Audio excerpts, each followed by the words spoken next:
Hello and welcome. Today I decided to do something special. Although your mileage on what kind of special may vary. So this time and for the next few episodes I will be reviewing games from the Assassin's Creed Heritage Collection. Why am I reviewing this? Because my mum watched the movie, and since she can't play games for crap, she decided to just buy me the games and have me play them and tell her what they're all about. And she won't stop bugging me about it. Mind you, since she does the editing and filming for my show, I guess she has some creative license over my content. So, what are you going to do? So with that off my chest, today we're digging into the first game, Assassin's Creed 1. Just Assassin's Creed. Despite the cover and all the marketing material, the game does not start in the Holy Land, but instead in a lab with the main character, former assassin and full-time Shia LaBeouf lookalike Desmond Myers, who, surprise surprise, is voiced by Nolan North. I'm sensing a pattern with my videos recently. Anyway, he's put in a machine called the Animus, which looks like a glass table with some sort of VR screen over his face. Let me demonstrate. Doesn't this defeat the whole premise of virtual reality? The Animus allows Desmond Myers to relive the memory of his ancestors through his genetics. Now, I would go into the discussion of how genetic memory doesn't work like that, but I feel that Matt Pat from Game Theory explained this better than I ever could, so go watch his video if you want more details on that. So Desmond goes back to relive the memories of his ancestor Altair, who's part of this group of assassins called the Assassins Creed. Not to be confused with a League of Assassins or the Assassins Guild.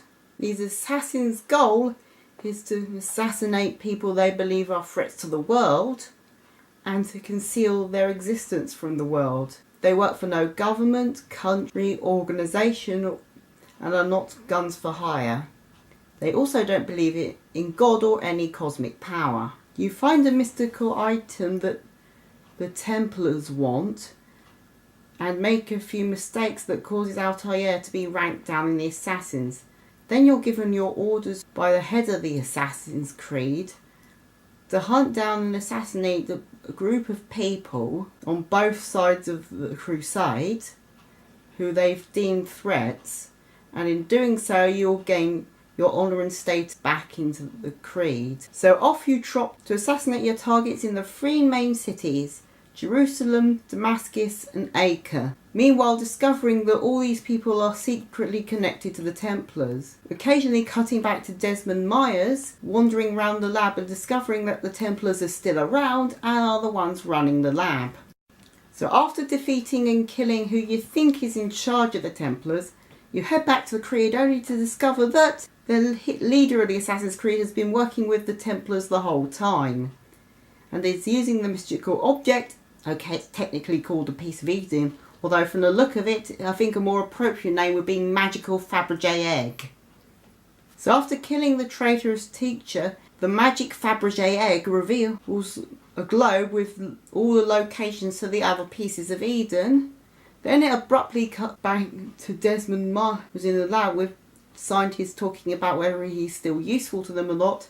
And then Desmond sees a bunch of symbols that he couldn't see before. And then the game abruptly ends, just like this segment.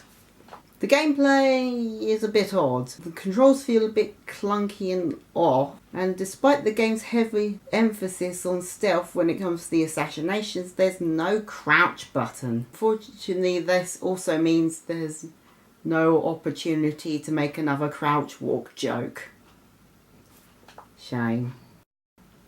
Instead, you have this button that for some reason makes the character pretend to be a priest.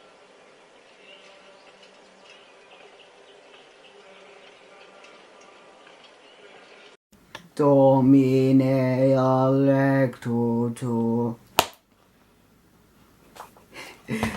Also, another issue that kind of gets on my nerves is that the button prompts change depending on whether you're running or not. And the climbing / free running feels a bit too on rails and you don't have as much control as you might want to. The sword play is clunky and overly complicated and overly rely on over-the-top combo moves that are easy to forget and hard to pull off, and you can't look them up in the menu at all. What makes this worse is in the latter parts of the game, it likes to put you up against unescapable large groups of enemies that keep ganging up on you, and it's really fucking annoying! Thankfully, the rest of the game is more reliant on you gaining information, interrogating people, listening into conversations, assassinating targets, and jumping off high buildings into haystacks in a way that completely defies all laws of gravity, which, yet again, game theory also covered extensively.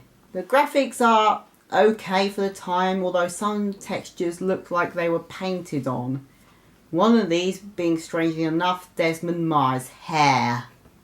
And the music is so unmemorable that I literally have nothing else to say with it because I can't even remember it. One thing I can bring up about the audio's design is that some sounds and people in the streets sound more muffled than characters that are more important to the game. Almost like they were recorded on a lower quality mic. Since I feel I've covered all I can for this section, it's finally time to move on to my final thoughts.